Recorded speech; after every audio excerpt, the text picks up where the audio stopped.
Hello mga kap! Sa video na ito, i-share ko sa inyo kung paano natin kakabit yung ating intercom sa ating helmet. Meron tayo ditong KY B2 at ikakabit natin ito sa ating helmet ngayon. Ang intercom na ito ay merong 2-rider pairing, universal pairing para sa ibang unit, at water resistant din ito sa moderate rain. Meron din itong music sharing while talking, noise cancellation meron din. Tara, ikabit na natin itong intercom sa ating helmet.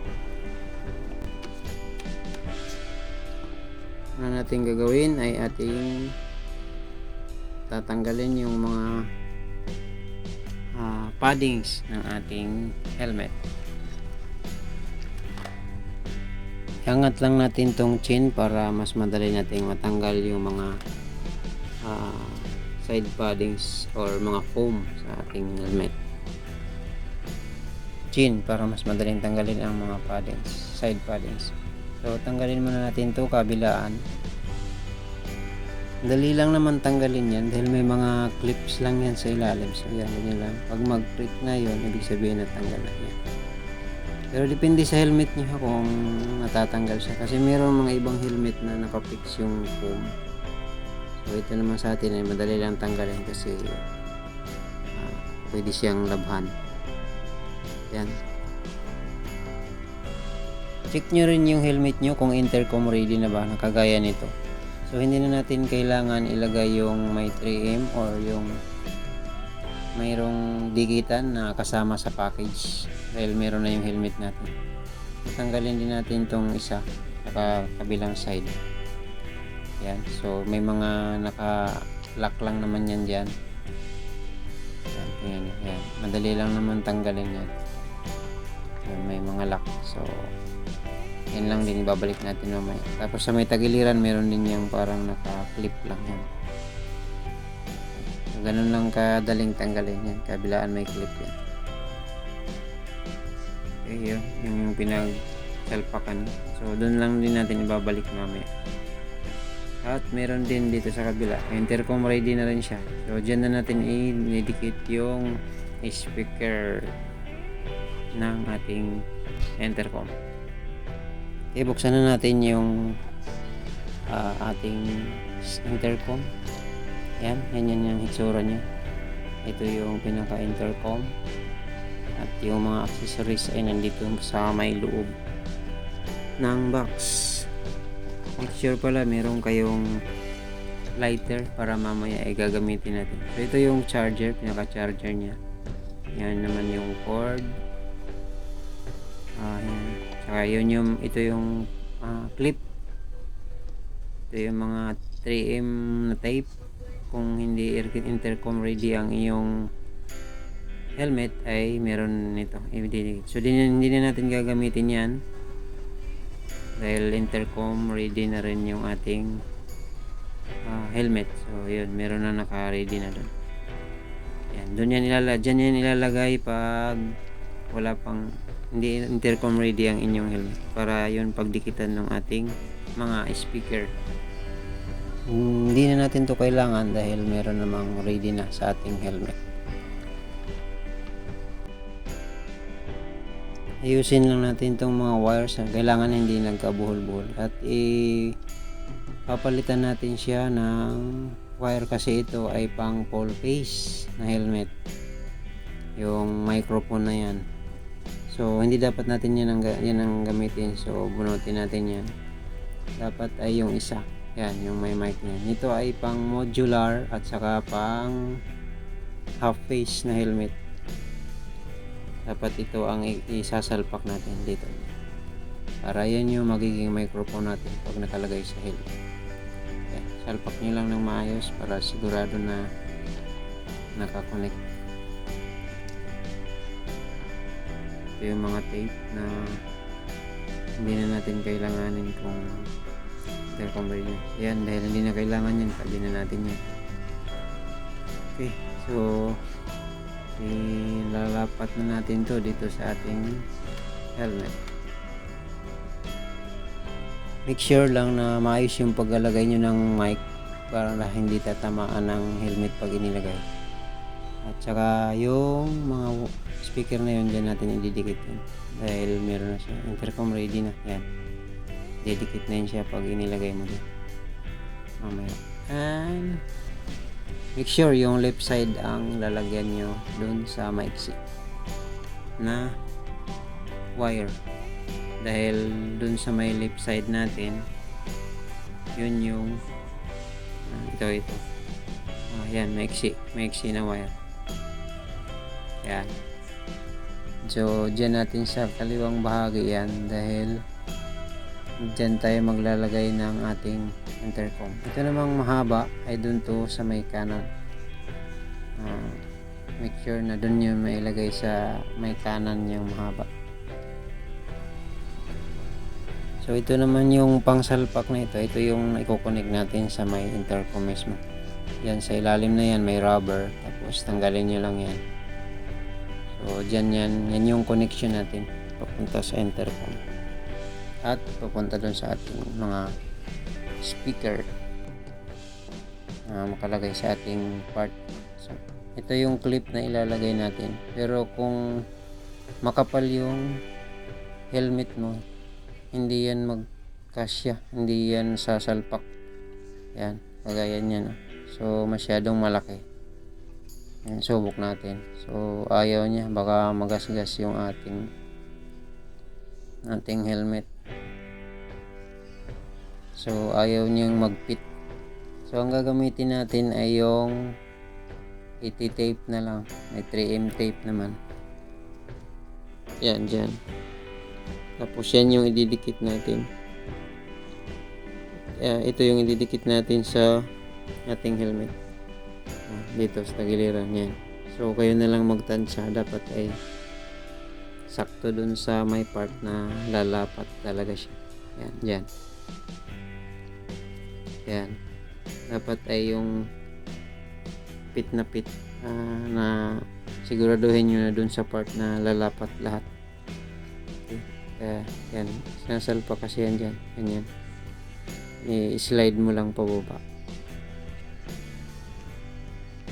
Hindi mahirap pa. Matigas. Yan. Ganyan sinasalpak. Yan. Press sa pababa. Okay. Ganyan ang magiging orientation niya. Yan. Mahirap na tanggalin. Yan. Kailangan mo lang i-push ng kuhan yung sa ibabaw saka siya magtanggal. Yan. Ganyan. Kasi kung hindi mo i-push ay yung ayaw mag-slide. Yan. Dahil ito ay hindi mag-shoot dito eh. Try natin. Parang masyadong malaki yung helmet natin. Baka magasgas pag i-pwersa.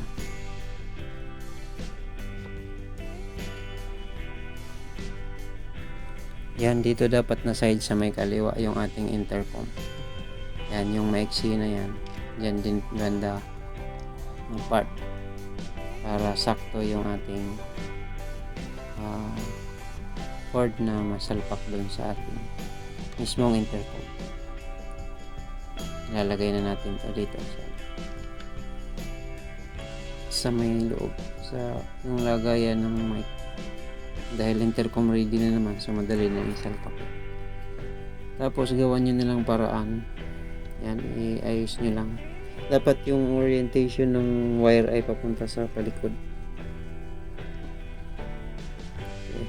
Ito namang kabila. Doon sa kabilang side, sa kanan. So, idikit lang natin. Papunta rin sa likod yung wire. Ayan. So, kumakapit naman yan. Tapos yung wire ay ipitin lang natin din dito sa tanggalin lang din natin yung sa loob para may suot natin yan.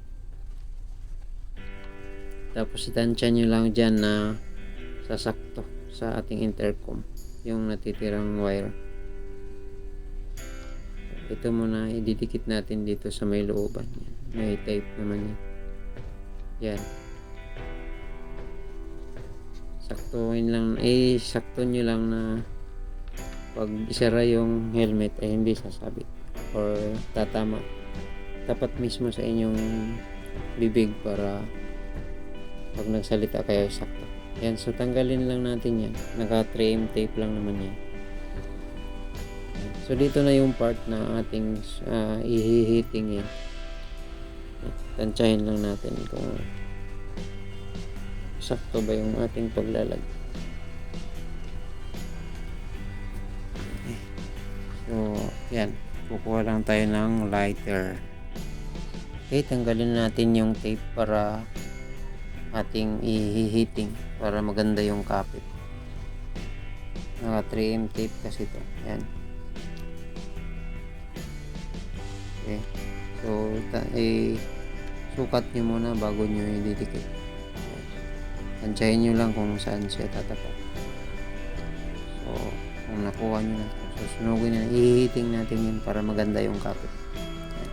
Para dumikit dun. Yan, padaanan lang natin. Okay, so ayos na yan. Tapos, idikit na natin. Yan.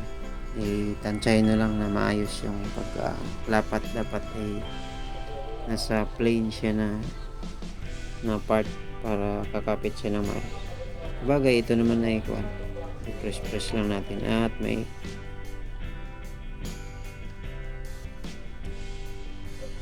yan. Ayos na. Nakadikit na ng maayos.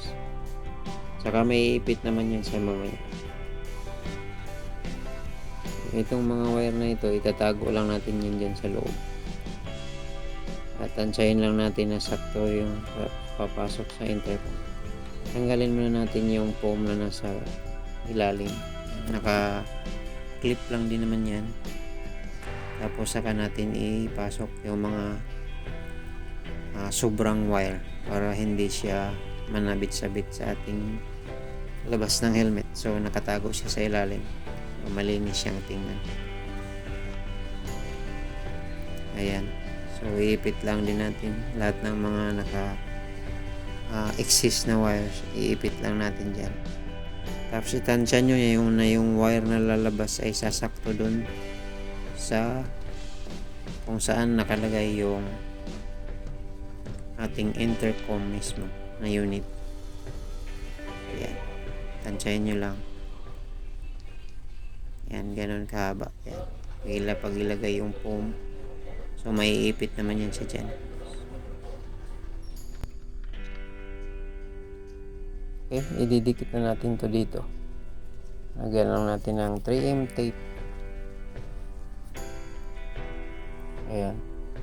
So, sakto naman yan dyan.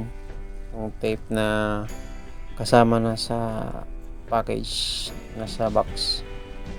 So, itansya lang natin kung saan na part na yung sakto yung kanyang lalapatan para kumapit ng matibay at hindi agad matanggal. Okay, so dito naman ano na natin yung tape. Ihihiting na rin natin to bago natin ilapat. Ayan, tanggalin lang natin yung kabilang side muna. Tapos ihiting natin ng lighter, daanan natin dyan para mas kumapit yung 3M tape. Ayan, ganyan yung nakikita ko sa mga iba na hinihiting nila para mas kumapit yung tape. Yan, ingat lang sa ng lighter. Baka sa inyong kamay pa lalapat.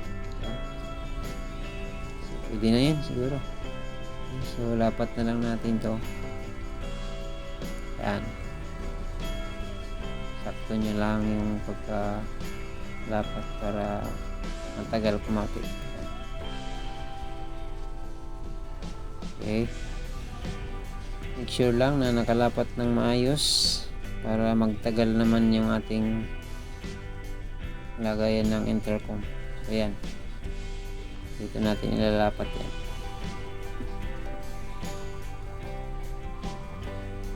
Yan.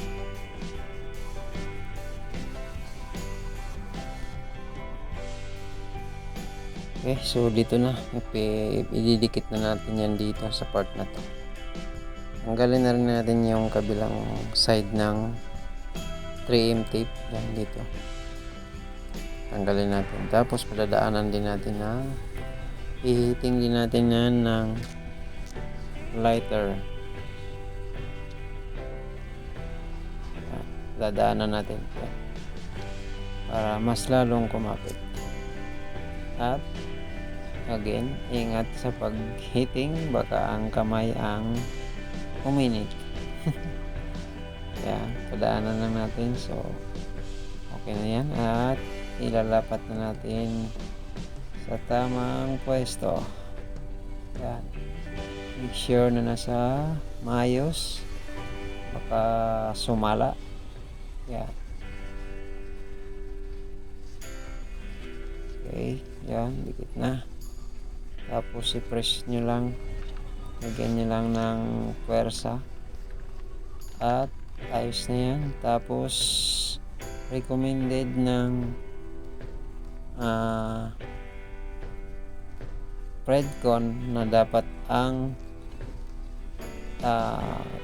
pagdikit nito ay 24 hours muna bago ilapat yung ating intercom para mas kumapit. So 24 hours. So yun yung recommendation nila, pero nasa inyo na yun kung susundin nyo o hindi. Basta ang malaga ay kumapit ng maayos yan at i-press nyo lang ng lagyan nyo ng puwersa para dumikit ng maayos. Saka ayun, pwede mo nang ilagay yan. So anuhin muna natin ng ilang oras bago natin isasalpak yan. So ganyan yung magiging forma niya. So, wait lang natin ng mga ilang oras at para magkaroon naman ng para makapenetrate ng ayos yung tape.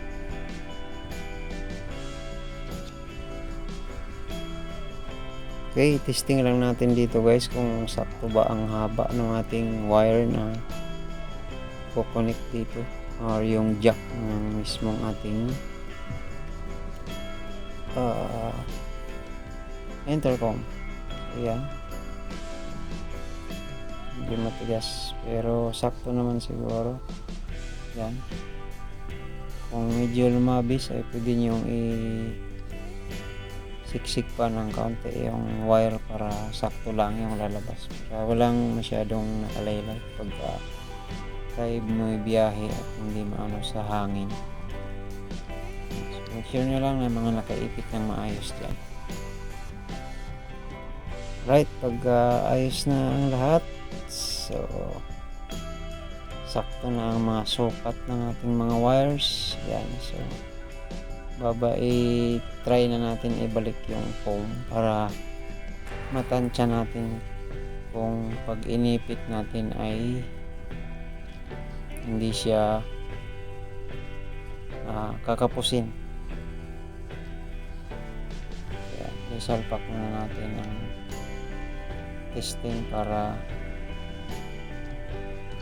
matansya natin yung haba ng wire.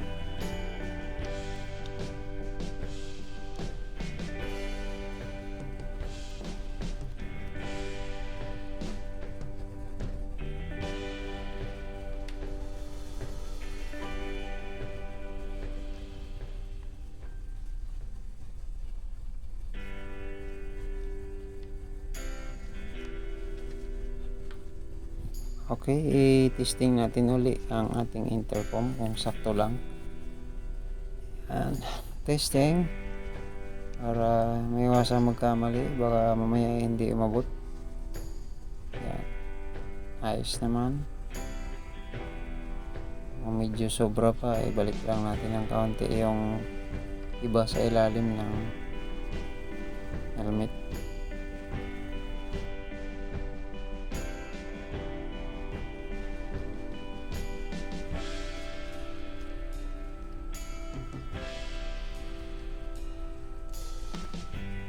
Okay, make sure na lang nyo lang din na maglalak siya ng maayos para maipit din yung ating wire. Yan. So goods na. Balik na natin yung quick release natin. Alright, yung dito naman ay balik na rin natin yung mga lock niya. Basta kailangan mag-click para natin pumasok ang lock. Okay, goods na, goods. Ayan, sa kabila naman medyo hindi naman ganun ka sa kabila dahil kaunti lang ang wires na ating inilagay yung sa right side. So salpak na natin ulit yung ating helmet.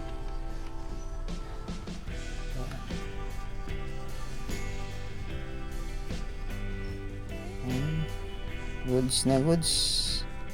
At yun, natapos na nating install ang ating mga speaker. Make sure lang na nakalock ng maayos, naibalik ng ayos yung mga lock ng ating helmet foam or bang tawag dito, padding.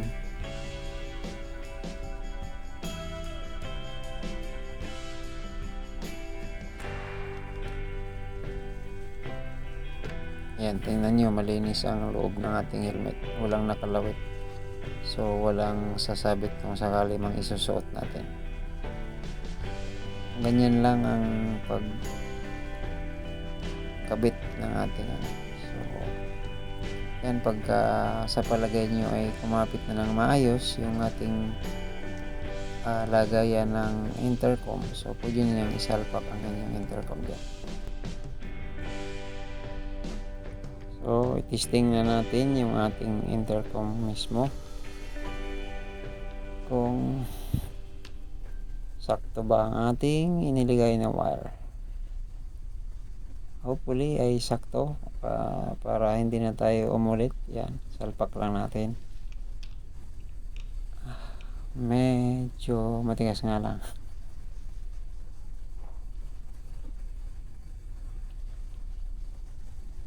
Alright, yan. Yun, ayos na. So yun, medyo saktong-sakto lang naman yung wire na inilabas natin. Hindi naman tatama yung ating dual visor. Okay, yan. So pasok naman, yan. Nalagay na lang natin sa loob pag suot, yan. Okay, goods. So ayun, tapos na ang ating pag install ng intercom sa ating modular helmet. So yun, kung nakatulong sa inyo ang video na ito, baka pwedeng mahingi ang inyong subscribe at paki-hit na rin ang notification bell para laging updated kayo sa aming mga video. So ito yung power button. I-testing natin kung mag-on. Right, nag-on naman. So sa susunod na video natin ay magti-testing naman tayo ng audio. Okay, see you in the next one. Okay, mawawala. Thank you for watching.